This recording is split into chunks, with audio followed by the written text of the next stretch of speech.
하겠습니다. 창세기 13장 1절에서 4절의 말씀입니다. 한 절씩 교독하도록 하겠습니다. 아브라함이 애굽에서 그와 그의 아내와 모든 소유와 롯과 함께 네겝으로 올라가니 아브라함에게 가축과 은과 금이 풍부하였더라. 그가 네겝에서부터 길을 떠나 베델에 이르며 베델과 아이 사이 곧 전에 장마쳤던 곳에 이르니 함께 있습니다. 그가 처음으로 제단을 쌓은 곳이라. 그가 거기서 여호와의 이름을 불렀더라. 아멘. 네, 오늘 함께 믿음을 자라게 하려면이라는 제목으로 함께 말씀 나눠보도록 하겠습니다.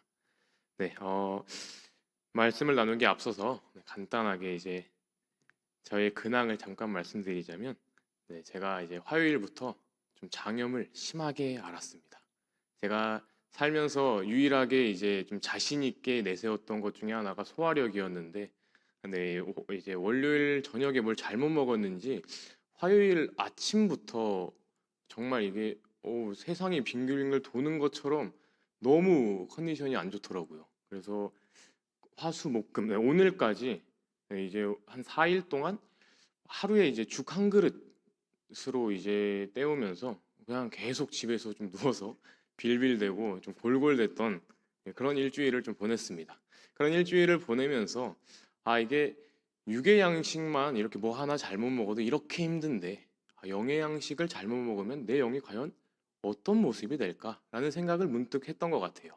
그래서 오늘 이 시간 영의 양식을 부족하나마 제가 전하게 될 텐데, 이 가운데 하나님께서 여러분들에게 공급해 주시는 건강하고 신선한 영의 양식으로 여러분들에게 채워지기를 진심으로 기도합니다.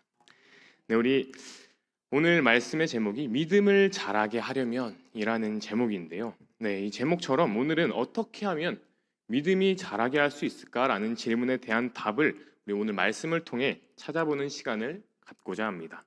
어떻게 하면 믿음이 자랄 수 있을까요? 누군가가 여러분들에게 어떻게 하면 믿음이 성장할 수 있나요? 라고 질문을 한다면 여러분들은 어떻게 대답할 것인가요? 여러 가지 대답이 나올 수 있겠죠. 예배를 잘 드려야 한다. 기도를 열심히 해야 한다. 아니면 성경 말씀을 항상 숨 쉬는 것처럼 내 곁에 두고 읽어야 한다. 헌금 생활을 잘해야 한다. 교회 봉사를 열심히 해야 한다. 이렇게 여러 가지 답이 나올 수 있을 것 같습니다. 근데 오늘 이 질문에 대해서 가장 모범적인 답을 제시하고 있는 이야기가 바로 이 아브라함의 이야기입니다. 네, 믿음 하면 사실 가장 먼저 떠오르는 대표적인 인물이 바로 아브라함일 것인데요. 이제 그의 믿음이 얼마나 컸는지 우리는 아브라함을 믿음의 조상이라고까지 말합니다. 그렇다면 도대체 어떻게 이 아브라함이 그런 믿음의 조상이라고까지 불릴 수 있는 이런 믿음을 가질 수 있었는지, 어떻게 이런 믿음까지 자랄 수 있었는지, 우리 오늘 이 아브라함의 이야기를 통해 그 답을 발견하는 시간이 되길 원합니다. 그래서 오늘 창세기 13장 1절부터 4절 짧은 구절을 읽었지만 그 앞장인 12장부터 해가지고 한번 차근차근 말씀을 읽어보는 시간을 가지도록 하겠습니다. 우리가 아는 것처럼 하나님께서 아브라함을 처음 찾아오셨을 때 아브라함은 믿음의 조상이라고 불릴 수 있는, 또는 믿음의 조상이 될 수 있는 어떤 자격도 없는 사람이었습니다. 왜냐하면 이 아브라함의 아버지 데라는 우상 숭배자였습니다. 즉 이 아브라함은 우상 숭배 가문에서 자란 사람이었습니다. 이런 집안에서 하나님을 전혀 모르던 자였고 우상을 숭배하며 살아온 사람이 믿음의 조상이 된다. 사실상 쉽게 받아들이기 어려운 이야기죠. 그리고 그는 75세까지 자식이 없었습니다. 이 당시 문화권에서 자식이 없었다라는 건 그냥 자식이 없다라고 끝나는 것이 아니라 개인의 문제를 넘어서는 사뭇 크고 중대한 문제입니다. 집단, 이 공동체의 존속 여부를 결정할 수 있는 큰 문제였고요. 그리고 이제 아이를 갖지 못하는 가정은 이제 신의 저주를 받았다라고까지 말할 정도로 꽤나 중대한 문제였습니다. 그래서 사회적으로는 약간 실패한 가정이다라고까지 받아들여졌다고 합니다. 이런 아브라함, 우상 숭배자의 가문이었고 75세가 될 때까지 자녀가 없던 이런 아브라함, 하나님께서 이런 아브라함을 선택하셨습니다. 그리고 하나님의 고유한 민족을 만들어서 이 민족으로 하여금 세상 모든 민족에게 하나님을 전하게 하는 인류 구원의 계획, 그 사명을 전하는 가장 첫 번째 인물로 아브라함을 선택하셨습니다. 그리고 믿음이 무엇인지 후대에게 전하게 하기 위해 선택한 사람 또한 바로 이 아브라함입니다. 그래서 우리가 믿음에 대해서 들을 때, 믿음에 대해서 우리가 알아갈 때 가장 많이 보는 인물 또한 아브라함이죠. 그렇다면 왜 하나님께서는 이 아브라함을 선택하셨을까요? 왜 하필 아브라함이었을까요? 그건 저로서는 알 길이 없습니다. 사실 아무도 몰라요. 왜냐하면 그건 하나님 마음이기 때문입니다. 하나님의 마음이에요, 그건. 쉽게 말하면 하나님의 은혜입니다. 하나님의 긍휼과 하나님의 사랑과 은혜로 아브라함을 선택하신 거예요. 아브라함은 선택될 만한 어떤 자격도 없었고요. 어떤 이유도 없었습니다. 그를 선택한 것은 하나님의 전적인 은혜였습니다. 그런 전적인 은혜로 아브라함에게 하나님이 찾아오셨어요. 그리고 우리가 너무나 잘 아는 그 약속, 창세기 12장 1절부터 3절의 약속을 하나님이 아브라함에게 주십니다. 창세기 12장 1절에서 3절 말씀입니다. 여호와께서 아브라함에게 이르시되 너는 너의 고향과 친척과 아버지의 집을 떠나 내가 내게 보여줄 땅으로 가라. 내가 너로 큰 민족을 이루고 내게 복을 주어 내 이름을 창대하게 하리니 너는 복이 될지라. 너를 축복하는 자에게는 내가 복을 내리고 너를 저주하는 자에게는 내가 저주하리니 땅의 모든 족속이 너로 말미암아 복을 얻을 것이라 하신지라. 아멘. 이 약속의 말씀을 그냥 가만히 살아가고 있던 아브라함에게 하나님께서 찾아오셔서 약속하십니다. 아브라함이 이런 복을 달라고 먼저 기도한 게 아니고요. 하나님께서 일방적으로 찾아오셔서 약속해 주신 거예요. 이 복들을 간단하게 다시 정리해 보자면 첫 번째로는 큰 민족을 이루게 하신다 하셨습니다. 큰 민족, 많은 자녀와 후손. 첫 약속부터 사실 황당합니다. 방금 말했다시피 아브라함은 75세가 될 때까지 자녀가 없었어요. 그리고 아내는 불임이었습니다. 사실상 이 아브라함은 아이를 가질 수 없는데 하나님께서 말씀하시는 겁니다. 내가 너에게 자녀를 주고 그 자녀로 끝나는 게 아니라 엄청난 후손을 내가 너에게 만들어 줄 거야 라고 첫 번째 약속을 하십니다. 두 번째 복은 무엇인가요? 너에게 복을 주겠다라고 하시는데요. 창세기에서 말하는 복은 크게 두 가지입니다. 첫 번째는 자손의 복, 그리고 두 번째는 물질적인 복인데 앞에서 이제 자손의 복을 말했으니 여기서 복을 주겠다라는 건 1차적으로는 이제 물질의 복, 즉 너를 부자로 만들어 주겠다라는 복을 말합니다. 물론 2차적으로는 영적인 복도 함께 하겠죠. 하나님이 너와 항상 함께 하겠다라는 약속도 포함되어 있지만 1차적으로는 너에게 많은 자손과 그리고 많은 물질을 주겠다라는 복을 약속하고 계신 것입니다. 그리고 세 번째로는 복을 주는 걸 넘어서서 내가 너를 복으로 만들겠다라고 말씀하십니다. 그래서 복인 너를 축복하는 자는 동일하게 복을 받고 복인 너를 저주하고 반대편에 서는 자는 너로 인해 저주를 받게 될 것이다 라고 말씀하십니다. 성경을 읽다 보면 이 약속이 실현되는 걸 이제 보게 되는데요. 1차적으로 창세기를 읽다 보면 아브라함을 만나는 자들, 또 아브라함과 함께하는 자들은 아브라함으로 인해 복을 받습니다.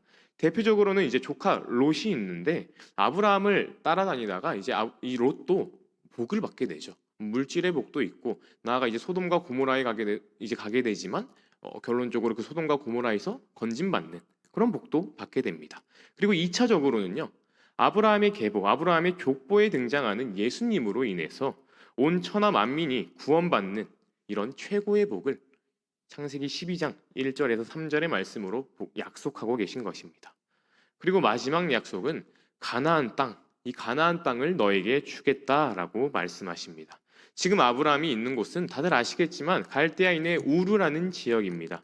그런데 가나안 땅을 주신대요. 그러면서 너가 있는 땅을 떠나라 라고 말씀하십니다.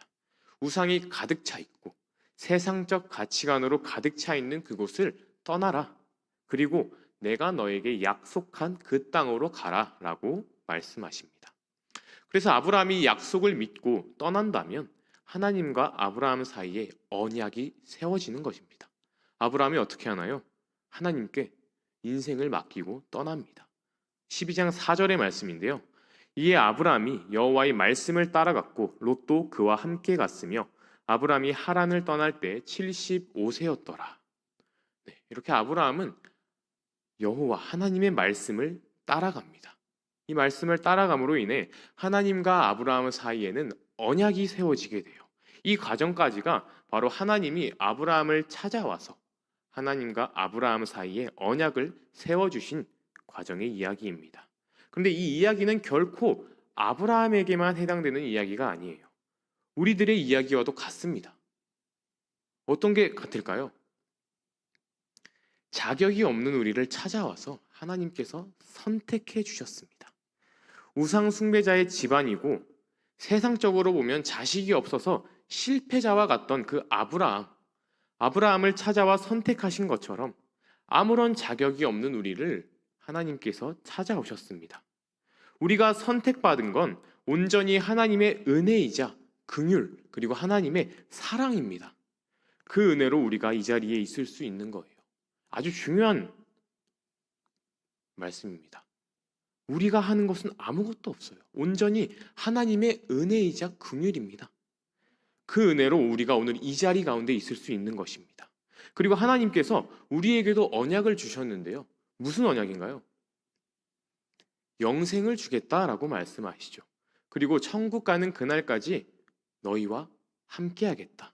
그리고 아브라함처럼 너희도 복으로 만들어서 너희 때문에 너희의 가정이, 너희의 주변, 믿지 않는 그 사람들이 하나님을 만나 구원받게 하는 그 복을 누리게 하겠다라는 그 언약을 우리 모두에게 동일하게 주셨습니다.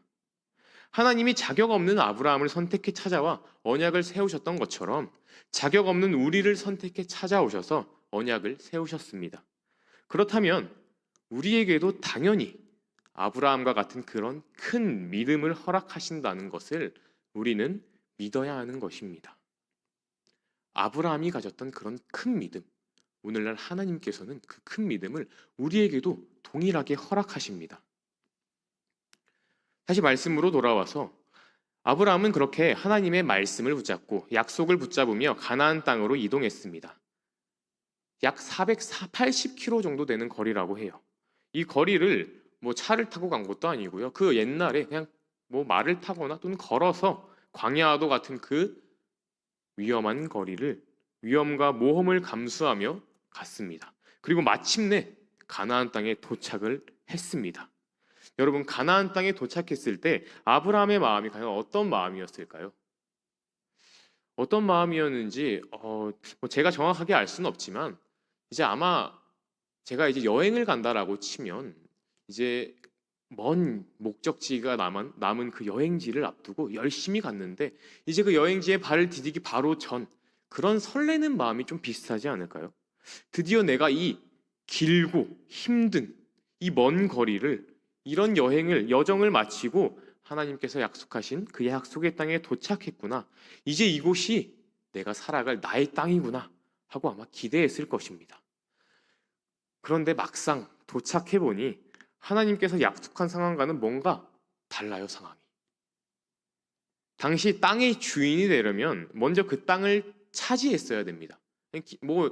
지금은 이제 땅 주인들이 다 있으니까 안 되지만 그 옛날에는 땅의 주인이 없다 치면 아무도 사는 사람이 없다. 그럼 내가 깃발 꽂고 여기 이제 내 땅 할 거야 하고 이제 내 땅으로 하고 그 땅을 지킬 힘만 있으면 그 땅은 내 땅이 됐습니다.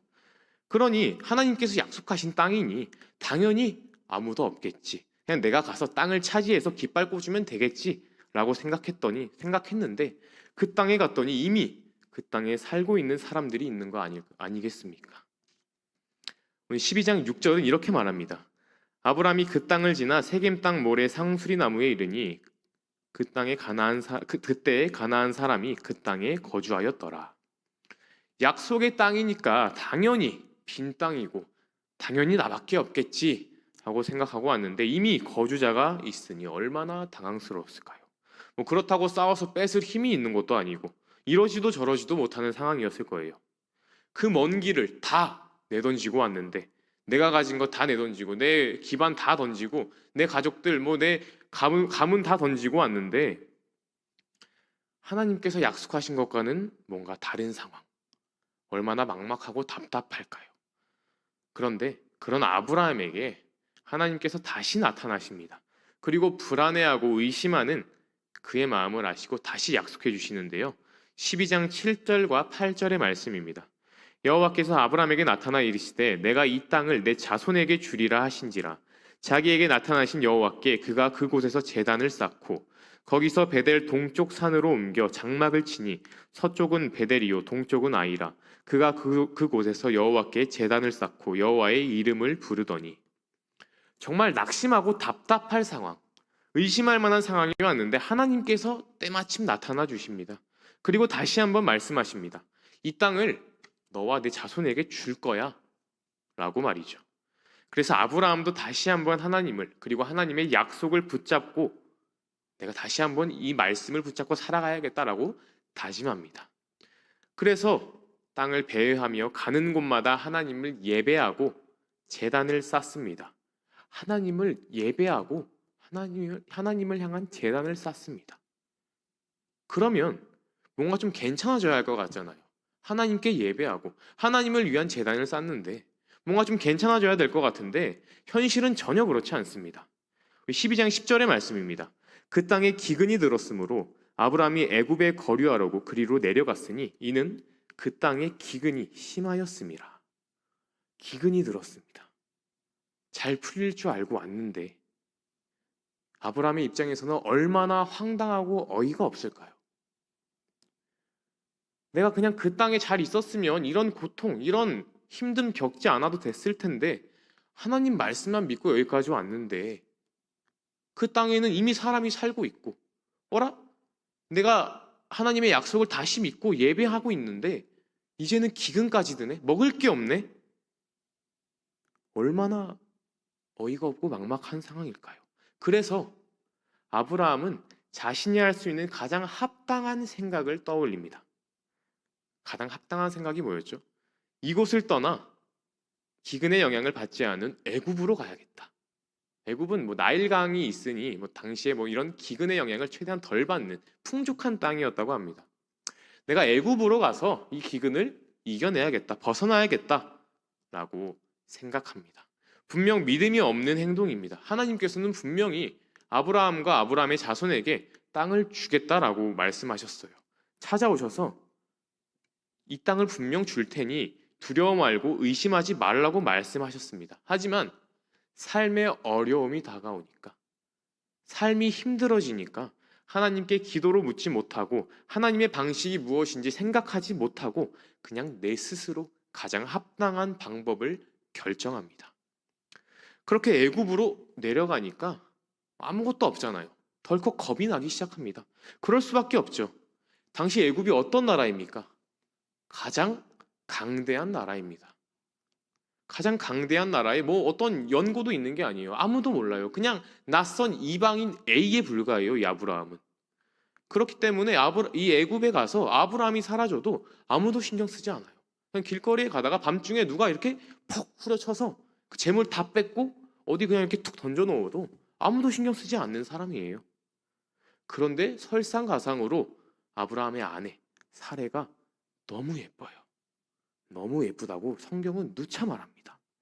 당시 애굽 사람들 하면 좀 구릿빛 피부를 가지고 있었을 텐데 이 사레는 뽀얀 사과빛 피부를 가지고 있는 눈에 띄는 미인이었나 봐요. 그래서 이 아내가 너무 이뻤기 때문에 아브라함이 어떤 생각까지 했냐면 나를 죽이고 아내를 납치하면 어떡하지?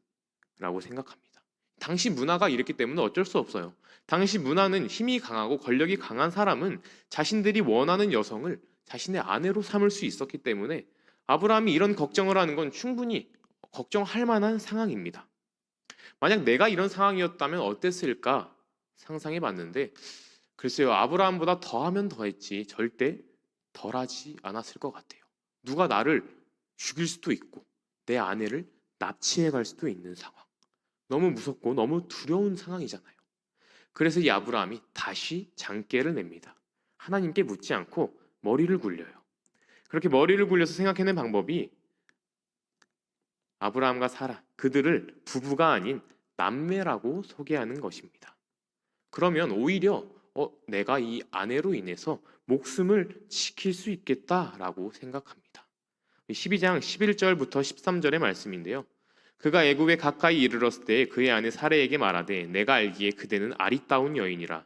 애굽 사람이 그대를 볼 때에 이르기를 이는 그의 아내라 하여 나는 죽이고 그대는 살리리니 원하건대 그대는 나의 누이라 하라. 그러면 내가 그대로 말미암아 안전하고 내 목숨이 그대로 말미암아 보존되리라 하니라.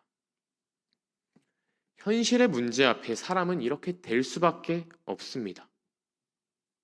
어쩔 수 없어요. 내 목숨이 위태로워지니까 하나님 생각 안 나죠. 아내 생각 안 나요. 내 목숨이 가장 중요해집니다.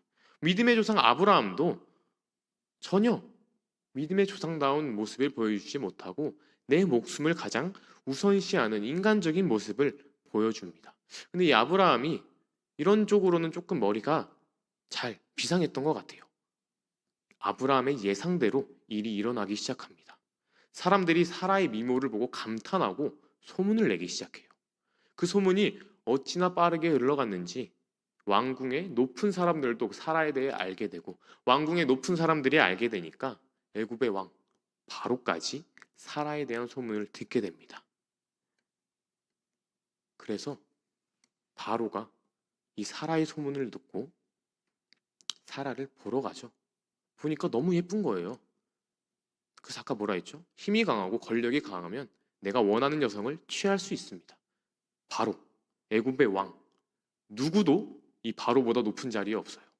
누구보다 강하고 누구보다 권력이 센 사람입니다. 어떻게 했을까요? 사라를 궁으로 바로 데리고 와버립니다. 아브라함도 어떻게 생각했는지 자신의 생각이 아마 처음에는 들어맞았으니까 꽤나 뿌듯했을 수도 있을 것 같아요. 아, 역시 사라가 이렇게 예쁘니까 내 아내가 이렇게 예쁘니까 누이라고 속이길 잘했다. 아니었으면 저 사람들이 나를 죽이고 내 아내를 납치해 갔을 거야. 여기까지는 아마 뿌듯했을 겁니다. 내 생각이 맞았어. 그런데 바로가 사라를 데려가 버리니까 이제는 어쩔 도리가 없어요. 어떡하지? 어떻게 이제 아브라함이 손쓸 어떠한 방법도 없는 겁니다. 심지어 이 바로는 사라를 데려가면서 그냥 데려가는 게 아니라 엄청난 재물까지 아브라함에게 안겨줘 버려요. 12장 16절 말씀인데요. 이에 바로가 그로 말미암아 아브라함을 후대함으로 아브라함이 양과 소와 노비와 암수 나귀와 낙타를 얻었더라. 여러 학자들은 여기서 이제 양과 소와 노비와 암수 나귀 이뿐만 아니라 수많은 금과 은도 함께 얻었을 거라라고 추측합니다. 이렇게 아브라함의 생각대로 목숨은 건졌습니다. 목숨은 건졌고 뜻밖의 부자도 됐어요. 정말 자신이 상상하지도 못한 어마어마한 부자가 됐습니다. 그런데 아내가 다른 사람의 아내가 되게 생겼습니다. 여기까지는 아마 생각하지 못했겠죠. 설마 그 소문이 바로의 귀에까지 들어가 사라를 바로가 데려갈 거라고까지는 생각하지 못한 것 같아요. 이렇게 졸지에 내 아내가 다른 사람의 아내가 되게 생겼습니다. 이렇게 돼버리면 하나님의 약속까지 물거품이 되어버리는 거예요.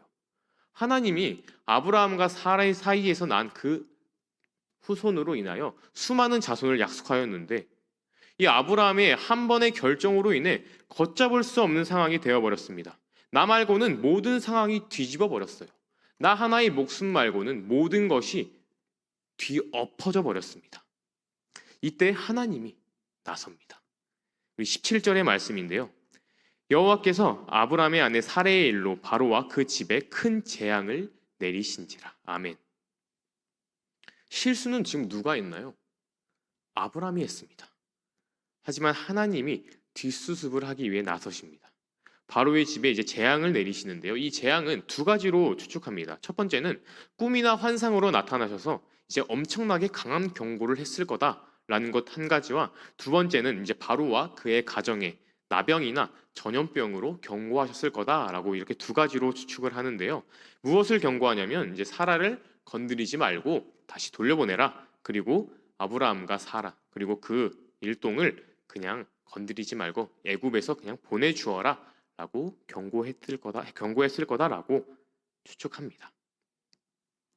아브라함이 실수하고 하나님을 신뢰하지 못했음에도 왜 하나님은 아브라함 편에서 일하셨을까요? 이유는 한 가지밖에 없어요. 아브라함과 맺은 언약 때문입니다. 무슨 언약인가요? 그들로 큰 민족을 이루겠다고 이미 약속을 맺으셨어요. 이미 약속을 맺으셨기 때문에 하나님은 이 약속을 이루셔야 합니다. 그렇기 때문에 이렇게 직접 그 문제를 해결하여 주십니다. 하나님의 경고를 받은 바로는 사라를 다시 돌려보내고 이제 아브라함에게 약간의 질책은 하지만 그 무리를 그대로 애굽에서 내보냅니다. 이 사건이 당시에 이렇게 이렇게 기록으로 되어 있어서 좀 와닿지 않을지 모르지만 이 사건은 사실 엄청나게 놀라운 사건입니다.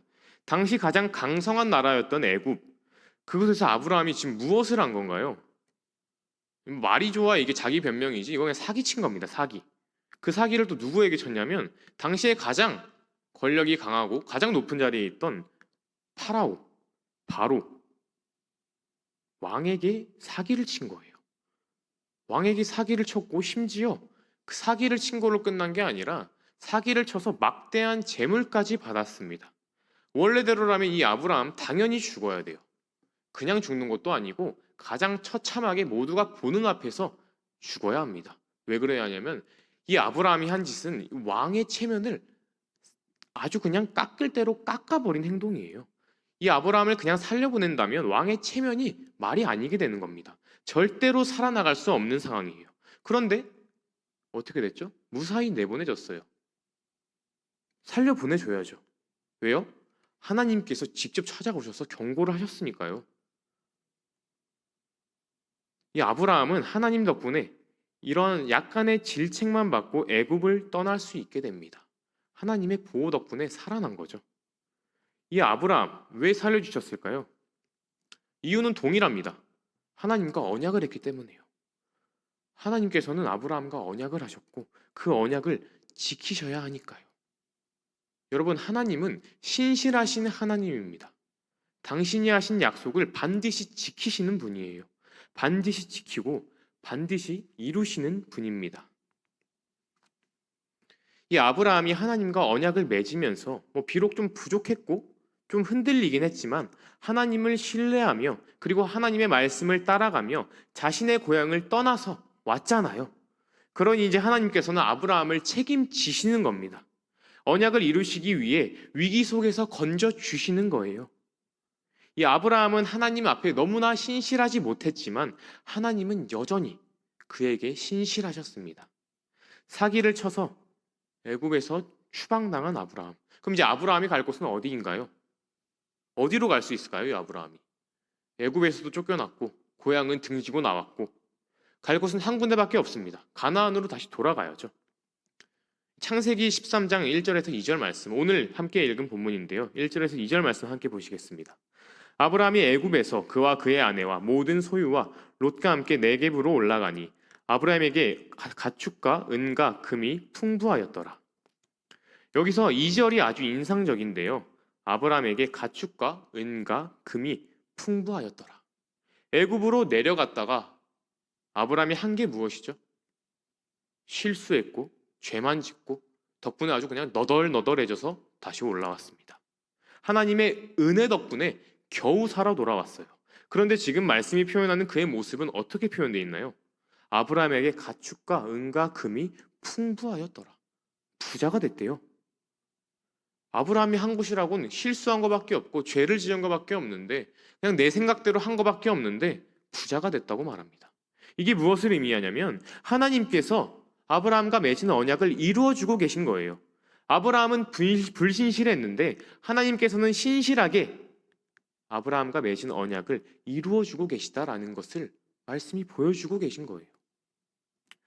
바로를 속이고 사기를 쳐서 재물을 얻어낸 아브라함. 죽어야 되는데 죽지도 않고 이 재물을 가지고 가나안 땅으로 돌아왔습니다.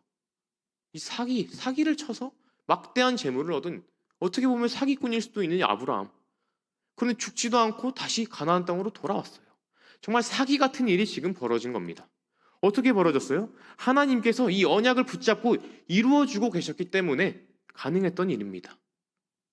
갈 곳이 없어서 어쩔 수 없이 아브라함이 다시 가나안 땅으로 돌아옵니다. 돌아와 처음 하나님께 제단을 쌓고 예배했던 그곳으로 돌아오는데 그곳에 무엇이 있나요? 자신이 하나님께 예배하기 위해 쌓아놨던 제단이 있습니다. 이 제단, 이것이 무엇을 의미할까요? 하나님께서 기억하고 계신다는 거예요. 여전히 아브라함에게 했던 그 언약을 기억하시고 여전히 이루어주고 계신다라는 것을, 그 사인을 이 제단을 통해서 아브라함에게 하고 계신 거예요. 이렇게 마지막으로 13장 3절에서 4절 말씀 한번 볼 텐데요. 그가 네게브에서부터 길을 떠나 베델에 이르며 베델과 아이 사이 곧 전에 장막 쳤던 곳에 이르니 그가 처음으로 제단을 쌓은 곳이라. 그가 여기서 여호와의 이름을 불렀더라. 그가 처음으로 제단을 쌓은 곳이라. 이곳에서 아브라함은 깨닫습니다. 아, 하나님은 여전하시구나. 하나님은 동일하시구나. 바로 이 지점부터입니다. 그 제단을 보고 깨닫는 바로 이 지점. 이 지점부터 아브라함의 믿음이 성장합니다. 그래서 이 14장부터 아브라함은 이 전의 모습과는 아주 딴판의 모습을 보여줍니다. 물론 약간씩 믿음이 흔들리는 모습을 보여주긴 하지만 이 전의 모습과는 완전히 다른, 흔히 말하는 우상향하는 모습을 보여주죠. 비결이 무엇인가요? 무언가 아브라함이 한 게 있었나요? 아브라함이 믿음을 키우기 위해 한 것은 아무것도 없습니다. 오히려 실수했고요, 죄지었고요, 거짓말했고요, 내가 살아나려고 머리 굴리고 세상적인 방법으로 일을 해결하려고 했어요. 아브라함이 한 것은 하나도 없습니다. 아무것도 없어요. 분주하게 움직이신 분은 오직 하나님이십니다. 하나님께서 아브라함을 지키셨고 하나님께서 아브라함을 부자로 만드셨고 그 언약을 지켜나가셨으며 인도하셨어요. 아브라함이 한 것은 단지 신실하게 언약을 이루어 나가고 계시는 그 하나님을 발견한 것입니다.